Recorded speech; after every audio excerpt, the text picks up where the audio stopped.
Welcome guys, আশা করি আপনারা সবাই ভালো আছেন। আপনাদের আজকে একটা ট্রিক্স দেখাতে চাই। মানে এমনি আপনাদের কাজে আসলেও আসতে পারে, না আসলেও কোনো প্রবলেম নেই। আমার জাস্ট মনে হলো আপনাদের কাছে শেয়ার করা ভালো লাগতো, এই জন্য আমি জাস্ট ভিডিওটা শেয়ার করতেছি।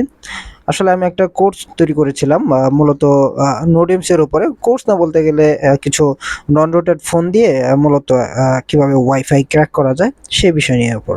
এটা মূলত সম্পূর্ণ নোডেমস এর উপরে। তো এখানে দেখতে পাচ্ছেন আমার এখানে এক থেকে শুরু করে প্রায় 21টা ভিডিও আছে। তো এই ভিডিওগুলোর যে টাইটেলগুলা বা লেখাগুলা, এই নামগুলো কিন্তু আমাকে কপি করে তারপরে এটার একটা পোস্টার তৈরি করতে হবে। তো এখন আমি প্রত্যেকটা যদি এভাবে চাপ দিয়ে তারপরে রিনেম করে এরকম করে আমাকে কপি করতে হবে। তো এইভাবে আমাকে 21টা কপি করতে গেলে অনেকটা সময় কিন্তু আমাদের ব্যয় করতে হবে, অনেকটা সময় কিন্তু চলে যাবে। তো এটাকে আমি শর্টকাটে কিভাবে করি সেটা আপনাদের কাছে জাস্ট শেয়ার করব। আপনারা যে কোনো একটা টার্মিনাল এমুলেটর ইউজ করতে পারেন। আমি just net Honda terminal use করি। তা আমি জাস্ট এটাতে চলে যাব, কালি সিলেক্ট করে দিব। এখান থেকে এসডি কার্ডে চলে যাব। COD SD card, SD card লেখার পর আমি জাস্ট এলএস দিয়ে হাইপেন এল করে দিলে আমাদের হিডেন ফাইলগুলো এখানে দেখাবে। তো আমার এখানে অনেকগুলো ফাইল আছে। তো আমি মূলত যে ফাইলে ভিডিওগুলো রাখছি সেটা দেখাচ্ছি, ডট ইএসপি। আমি জাস্ট সেই ফাইলে চলে যাব। এখানে দেখতে পাচ্ছেন চলে আসছে। আমি জাস্ট এন্টার করে দিলাম। এন্টার করে দেওয়ার পর যখনই আমি এলএস করব, সবগুলো ভিডিওর নাম সবকিছু কিন্তু এখানে চলে আসছে। তো আমি জাস্ট কি করব, এখানে এটা চাপ দিয়ে ধরে রাখবো, সিলেক্ট টেক্সট করব এবং এই ফাইলগুলোকে সবগুলোকে আমি এখান থেকে কপি করে নেব। তো খুব ইজি। এখন আমরা এই ফাইলগুলোর নাম এবং সিরিয়াল সবকিছু কিন্তু এখন কপি হয়ে গেছে। এখন আমি এমটি ফাইল ম্যানেজার ইউজ করব। এখান থেকে টেক্সট এডিটরে চলে যাব এবং এটাকে পেস্ট করে দিব। তো এইখানেও দেখেন আমাদের সবকিছু কিন্তু কপি হয়েছে পারফেক্ট ভাবেই।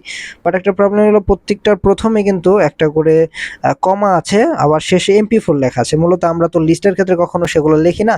তো এগুলোকে আমরা এখন রিমুভ করব, এর জন্য এমটি ম্যানেজার ইউজ করব। এটাও একটা ট্রিক্স বলতে পারে। আমরা উপরে থ্রি ডট আইকনে ক্লিক করব, এখান থেকে সার্চে ক্লিক করব, তারপর এই যে ডট এমপি4 যে লেখা, আমরা এখানে এমপি4 লিখবো, রিপ্লেসে ক্লিক করব। রিপ্লেসে ক্লিক করার পরে আমরা অলে ক্লিক করলে এগুলো সব রিমুভ হয়ে যাবে। তারপর এখান থেকে আমাদের যে কমাটা, তো আমরা এখানে কমাটা বসাই। তো দেখুন এখানে অনেকগুলো কমা আছে। আমরা জাস্ট রিপ্লেসে গিয়ে অলে ক্লিক করব, তারপর আমরা ক্লোজ দিব। দেখতে পাচ্ছেন এখন খুবই ইজিলি কিন্তু এই ফাইলগুলোর নাম আমরা খুবই সহজভাবে কপি করে নিয়ে আসতে পারছি, জাস্ট দুইটা ট্রিক্সের মাধ্যমে। তো এভাবে আপনারাও বিভিন্ন ট্রিক্স ব্যবহার করতে পারেন আপনার বিভিন্ন কাজ ইজি করার জন্য। আমার জাস্ট এটা কাজ ইজি হয়েছে, এর কারণে মূলত আপনাদের কাছে দেখালাম বিষয়টা, যে আসলে স্মার্টফোন দিয়ে অনেক কাজই আছে যেগুলো ইজিতে করা যায় যদি আপনার পদ্ধতি জানা থাকে। তো ভিডিওটা যদি আপনাদের ভালো লেগে থাকে তাহলে অবশ্যই আমার চ্যানেলকে সাবস্ক্রাইব করবেন এরকম ইন্টারেস্টিং ভিডিও পাওয়ার জন্য। ভিডিওতে একটা লাইক দিবেন, আপনারা লাইক দিলে ভিডিও করার অনুপ্রেরণা বেড়ে যায়। তো আর যদি আপনাদের কোনো রিকোয়েস্ট থাকে অবশ্যই কমেন্ট বক্সে আপনারা কমেন্ট করে জানিয়ে দিবেন। তো সবার সুস্থতা কামনা করে ভিডিও শেষ করছি এখানেই। আল্লাহ হাফেজ।